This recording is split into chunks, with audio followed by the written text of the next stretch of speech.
With Ohio having two of the largest amusement parks on the planet, those parks have some great B&M roller coasters. Today I'll be ranking every B&M roller coaster in Ohio.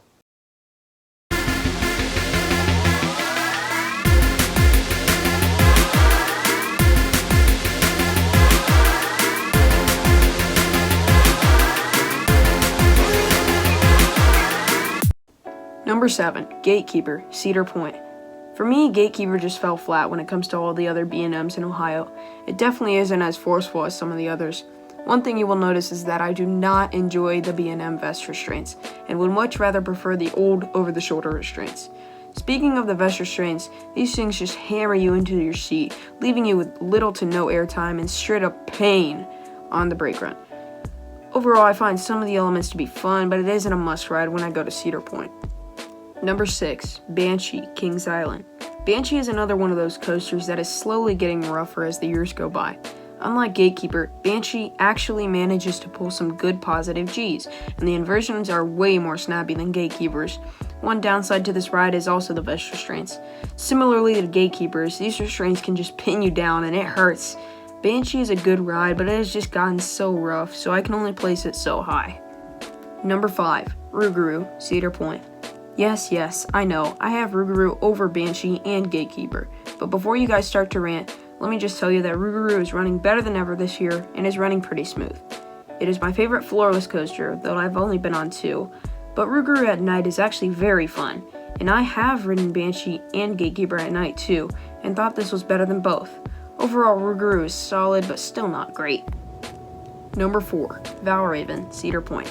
I do not really have anything to compare this ride to since I haven't been on any other dive coasters. VALRAVN is sort of a one-trick pony, but it does that trick very well. I mean, that first drop in the front row is one of the best drops at Cedar Point, but the rest of the ride just doesn't really impress me.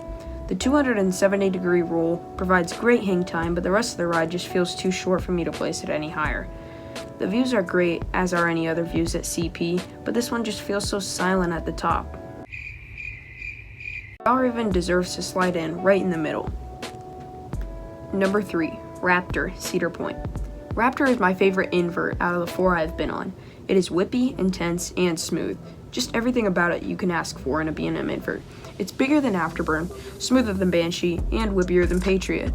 Overall, Raptor is a win in my book for B&M inverts. Not to mention that it is no doubt the best B&M at Cedar Point. I love hearing it soar down the midway every time I go. It has one of the best color schemes and it is insane in the back row. Raptor still isn't very elite though. Now we've gotten to the top 2. These rides are both amazing, but if I had to decide on one, I would put them in this order. Number 2, Diamondback, Kings Island. I used to like this more than my number 1 B&M in Ohio, but this ride is just too hit or miss for me. I've ridden Diamondback when it has been hauling with a bunch of great floater airtime, but I've ridden it when it doesn't even crack top 5 in the park. Due to this, Diamondback just isn't reliable enough for me to put it at number 1. The B&M clamshell restraints are amazing though, providing you with amazing airtime. Diamondback is an elite coaster that just barely misses out on my top 10. Number 1, Orion, Kings Island. What? Bro, what are you talking about, man? This is the better of the 2 hypercoasters at Kings Island. Yes, I know that joke's already dead, but I still like to trash my 2 on parks. So anyway, back to what I was saying, Orion is glass smooth, has a great drop, and some good floater airtime. Still doesn't take away from the fact that it's the worst Giga. Okay, never mind, this video has just turned into an Orion rant. Orion actually has some somewhat good theming for Cedar Fair, and by that I mean some posters in the queue and a small building with some more posters and spacesuits. Anyway, it's still my favorite B&M in Ohio, so if you learned anything from this video, it's that. Fury's still the best B&M out there. Goodbye.